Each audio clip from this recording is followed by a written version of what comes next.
bisa-bisanya ya seorang guru perempuan lagi melakukan hal kejam terhadap anak didiknya sendiri, dan ini terjadi nyata di Korea lagi.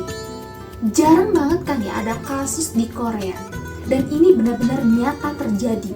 Kapan kejadiannya? Di tahun ini, di 2025 ini baru terjadi. Gimana sih kisahnya? Apa sih sebenarnya kekejaman yang dia lakukan oleh si sang guru ini terhadap anak didiknya? Kita langsung aja, nggak usah berlama-lama, kita lanjut ke kilas kisah nyatanya.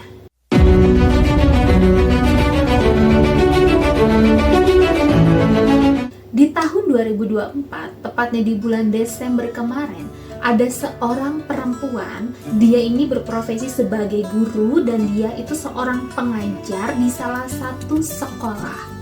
Kita panggil aja dengan si Miss Jaewon. Nah, si Miss Jaewon ini dia itu mengajar di suatu sekolah yang mungkin sekolahnya cukup ternama di sana ya. Dan kejadian ini terjadi ketika dia kembali mengajar kembali.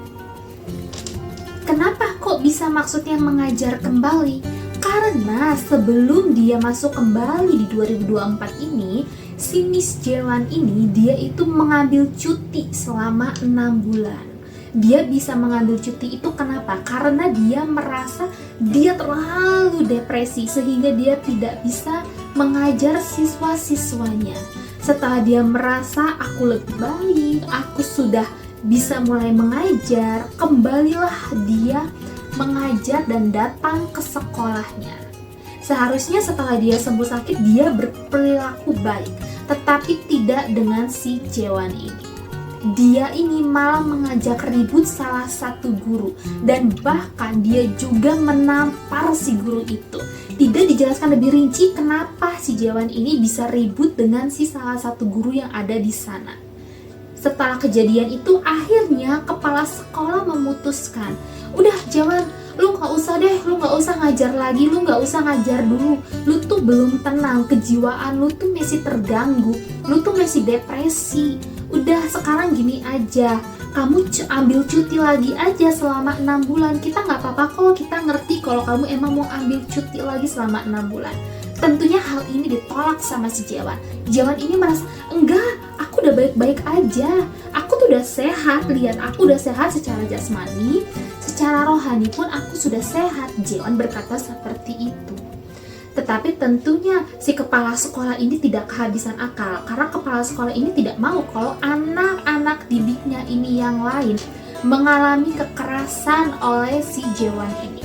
Dan akhirnya kepala sekolah mengambil keputusan, ya udah, kamu boleh tetap datang ke sekolah, tapi dengan catatan kamu belum boleh mengajar.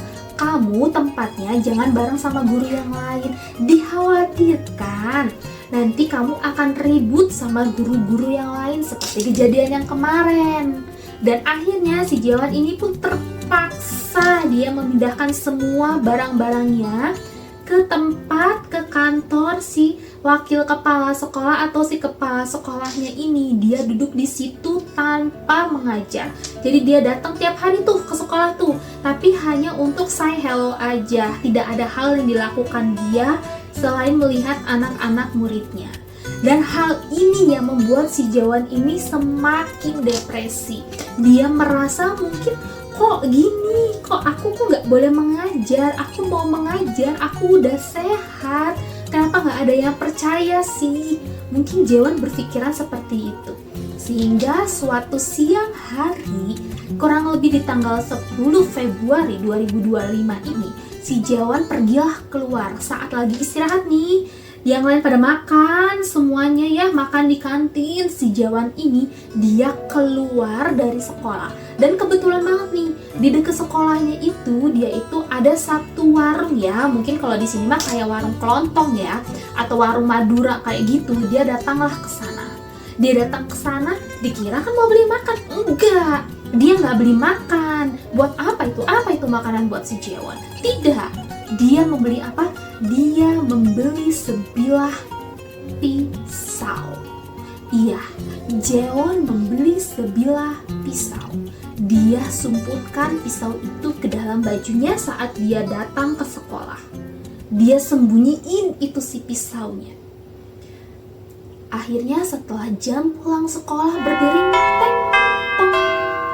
Setelah semua anak-anak pulang dari sekolah, keadaan sekolah pun sepi, sangat begitu sepi. Bahkan guru-guru pun mungkin di sana juga sudah pada pulang. Tetapi ada satu orang anak perempuan